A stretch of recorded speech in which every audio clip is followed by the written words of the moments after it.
des exhortations qui sortent de sa bouche. Tu dois parler comme tu parles, mais tu ne peux pas parler comme les païens. Donc quand tu parles, les gens voient en toi que tu reflètes Christ. Nous devons refléter Christ. Nous ne pouvons pas agir n'importe comment, et il ne faut pas parler n'importe comment, nous ne faut pas nous habiller n'importe comment. Il y a de ces femmes-là, avant de venir à l'église, elle va prendre vraiment tout son temps devant le miroir, en train de se maquiller, d'arranger ses cheveux. Mais est-ce que tu prends le temps pour prier pour le culte? Est-ce que tu prends le temps pour soutenir la campagne d'évangélisation? La parole extérieure et la parole intérieure. C'est la parole intérieure qui compte devant Dieu. Dieu a besoin que tu puisses vraiment t'organiser. Maman, c'est bien bon.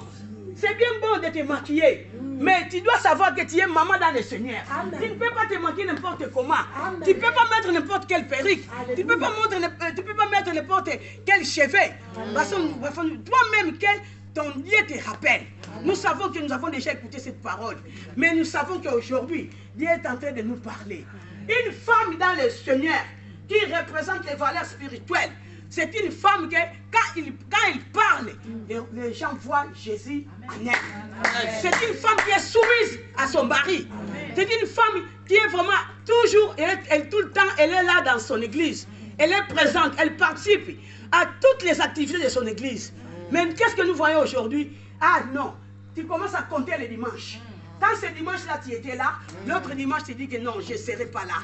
Parfois, il ne paye même pas sa dîme. Tu vois que c'est ça. Les pasteurs souffrent aujourd'hui. L'église est devenue sèche. Parce que qu'est-ce que nous voyons aujourd'hui? Il y a beaucoup de gens qui ne veulent plus venir à l'église. Qu'est-ce qu'ils disent? Moi, je vais suivre à l'internet. Mais laisse-moi te dire, la parole que tu vas écouter à l'église, c'est une parole qui est révélée à Saint-Anna. Alléluia! C'est pas la parole, n'importe quelle parole. À l'internet, on a déjà parlé depuis longtemps sur l'internet. Mais viens à l'église, tu vas écouter ainsi dit l'Éternel. J'ai écouté maman pasteur Mado parler de cette femme que j'aime beaucoup, maman Anne. Cette femme aussi, elle a eu les révélations. Et puis, il y avait aussi un homme qui avait réussi la révélation. Parce que Dieu lui avait dit que si tu ne vas pas mourir quand tu ne verras pas Christ. Tant que tu ne vois pas Christ, tu ne vas pas mourir. Mais jusqu'à ce que tu le verras, à ce moment, tu peux partir. Mais où Dieu lui avait parlé? C'est à l'église. Vous savez, c'est à l'église.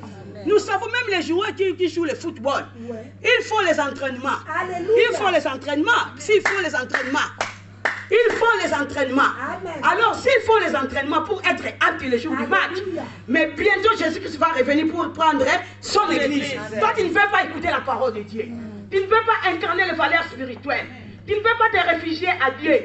Tu ne veux pas que la parole soit matérialisée dans ta vie. Tu ne veux pas que la parole soit enracinée dans ta vie. Maman, laisse que la parole soit enracinée dans ta vie. Amen. Tu dois mettre Christ à la première position, au premier degré de ta vie. Amen. Christ est Seigneur et il restera Seigneur. La Bible dit même dans le tombeau, il était Seigneur.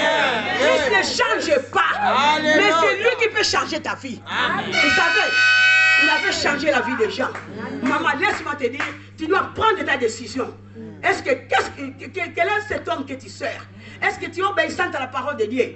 Est-ce que la parole de Dieu est enracinée dans ta vie? Est-ce que tu te réfugies à Dieu? Parce qu'il y a beaucoup de gens, quand il a un problème, une femme, elle va courir derrière les hommes, bien derrière une autre femme. Qu'est-ce que cette femme va te donner comme conseil? Elle est en train de te faire enfoncer encore. Le véritable conseiller par excellence, c'est Jésus-Christ. C'est pour cela, moi, je te dis aujourd'hui, maman, lève-toi et que cette parole soit enracinée dans ta vie. Tu dois te contrôler. À partir d'aujourd'hui, prends une décision. Alléluia. Une femme dans le Seigneur doit comprendre. Quand je vais sortir, tu ne peux pas sortir de la maison sans peut-être manger. C'est comme que quand tu sors, tu dois d'abord prier. Tu ne peux pas sortir comme ça, parce que tu ne connais pas. Vous savez, en ce moment où nous sommes maintenant, le diable est rissé. Mais la Bible dit, Dieu est aussi il est au contrôle de toutes les choses. Mais toi, tu ne pries pas. Tu sors comme ça, tu es vite. Tu veux seulement partir vite. Tu pars dans des fêtes. Tu ne pries même pas. Tu pars n'importe où. Tu fais le mélange. Mais laisse-moi te dire, notre Dieu, il n'est pas un Dieu de mélange. Alléluia. Notre Dieu, il est un Dieu énorme. Dieu va venir chercher son église. Mais toi, tu dois te préparer par conséquence. Tu dois savoir préparer ton cœur. Une maman dans le le Seigneur, qui représente, qui incarne les valeurs spirituelles. C'est une maman, quand tu la vois, tu comprends. C'est une maman qui prie, qui a la vie de prière. C'est une maman qui a la foi en elle.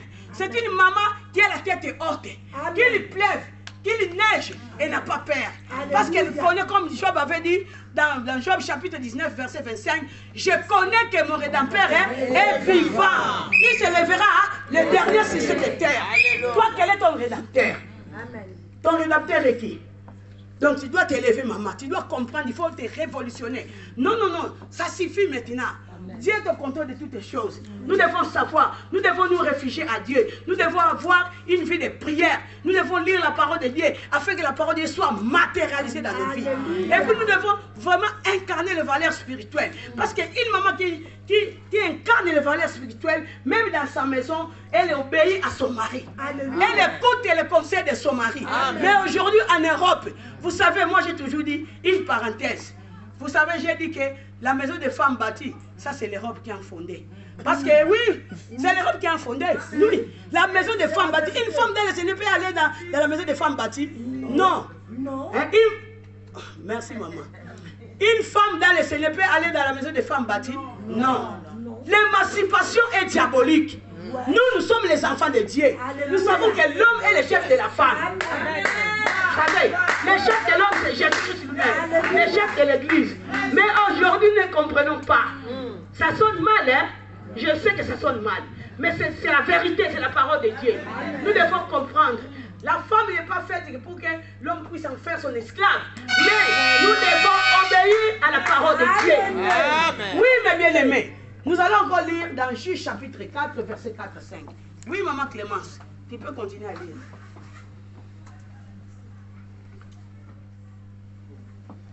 Je lis la parole de Dieu dans Juge chapitre 4, verset 4 à 5.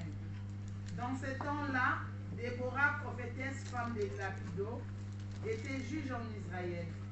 Elle siégeait sous les palmiers de Déborah, entre Rama et Bethel, dans la montagne d'Éphraïm, et les enfants d'Israël montaient vers elle pour être jugés.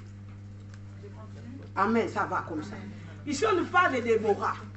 Déborah, c'était une femme qui était très forte. C'était une femme qui incarnait les valeurs spirituelles. C'était une femme de foi. Parce que Déborah, on nous parle des palmiers de Déborah. Vous savez, les palmiers, d'après la culture juive, les palmiers représentent les nations parce que c'est un arbre. Dans les palmiers de Déborah, nous voyons beaucoup de choses. Nous voyons qu'il y a des rameaux. Nous voyons qu'il y a la noix. Nous voyons qu'il y a de l'huile. Donc, dans les rameaux, nous voyons beaucoup de choses. Chaque chose a sa signification. Mais bien aimé, nous devons comprendre. Déborah, c'était une femme qui incarnait les valeurs spirituelles. C'était une femme qui était très très forte. Si nous voyons les palmiers, nous disons que c'est des nations. Mais aujourd'hui, nous avons vu que Déborah, pour juger son peuple, elle s'asseyait sur les palmiers de Déborah pour juger son peuple. Les rameaux, qu'est-ce qui représente les rameaux? Les rameaux représentent la gloire de Dieu. Une femme dans le Seigneur qui incarne les valeurs spirituelles doit refléter la gloire de Dieu. Alléluia. Vous voyez? Donc nous avons vu encore qu'il y avait encore l'amande. L'amande, c'est quoi? L'amande, c'était une chose qui était comme son arme. Une femme de prière a comme arme la parole de Dieu et la prière. Alléluia. Amen. Et puis nous avons vu encore qu'il y avait encore la noix. Dans la noix, il y avait aussi de l'huile. L'huile incarne la puissance du Saint-Esprit. Une femme qui incarne les valeurs spirituelles doit être remplie d'onction. Parce que là où il y a l'onction, il y a l'échec total du diable. Là où il y a l'onction, il y a la solution. Là où il y a l'onction, il y a la guérison.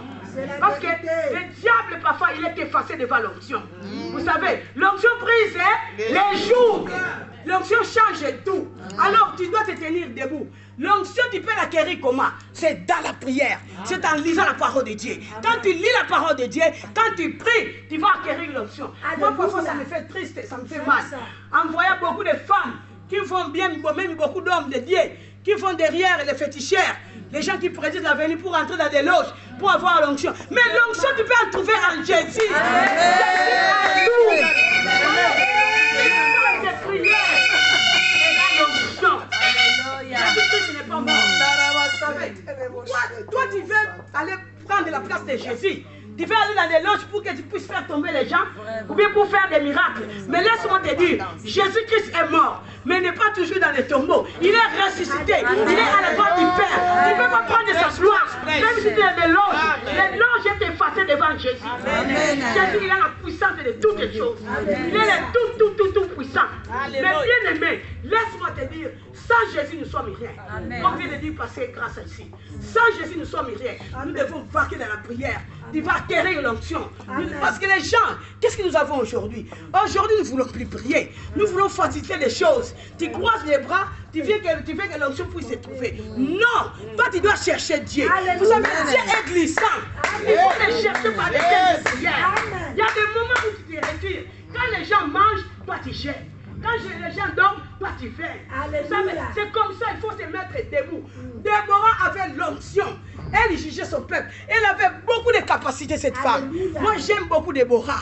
Elle avait beaucoup de capacités. Même la femme dont nous a parlé, maman, pasteur Mado. La femme là, maman Anne. Son mari est mort. Mais elle est restée 84 ans d'âge. Donc 7 ans seulement, elle a vécu avec son mari. Mais quand son mari est parti, elle s'est réfugiée à l'église. Elle a dit que moi je ne peux pas être comme ça. Parce qu'elle appartenait. Donc elle appartenait à la transition du Nouveau Testament, de l'Ancien Testament, pardon, et du Nouveau Testament. À ce moment-là, si quelqu'un perdait son mari, elle devait partir chez les parents, attendre le deuxième mariage ou bien attendre la mort. Mais elle était une femme qui était courageuse. C'était une femme qui incarnait les valeurs spirituelles. Qu'est-ce qu'elle va dire? Moi, je ne peux pas aller chez mes parents. Moi, je vais rester à l'église, servir Dieu. Mon Dieu pourvoira. Même si je ne me marie pas, je vais servir Dieu toute ma vie. Alléluia. Est-ce que toi, si c'était toi à la place de cette femme, tu allais le faire? Tu dois vraiment te demander. Tu dois vraiment te demander. Nous avons vu que même Marthe et Marie, c'était la même chose. Marthe se préoccupait des choses domestiques. Mais Marie s'est assise au pied du Seigneur, en train d'écouter. Parce que la parole là, on ne peut pas l'ôter. Tu peux acheter les bijoux. Tu peux avoir des comptes en banque. Parfois les ordinateurs de la banque peuvent se tromper. Mais laisse-moi te dire, celui-là, l'homme de Galilée, il ne se trompe pas. Tu ne peux pas rester avec oui, avec ta dette. Nous devons nous mettre debout. Nous devons comprendre. Tu dois incarner les valeurs spirituelles. Quand tu es dans la détresse, quand tu traverses les vallées de l'ombre de la mort, tu t'es réfugié chez qui? Tu dois te demander. Tu t'es réfugié chez qui? Est-ce que la parole est matérialisée? La parole est enracinée? Tu dois comprendre ça. Une femme qui a la parole, elle ne se fatigue pas. Tu ne peux pas te fatiguer. Vous savez, comme j'ai parlé de Déborah, les palmiers ne font pas la sécheresse. Elle est dans tout terrain. Les palmiers est dans tout terrain. Donc même dans ce terrain-là, même il y a la sécheresse, il va croître. Donc c'est la même chose. Si tu as les problèmes, tu dois seulement regarder Dieu. Parce que Dieu peut changer ta situation. C'est lui qui a la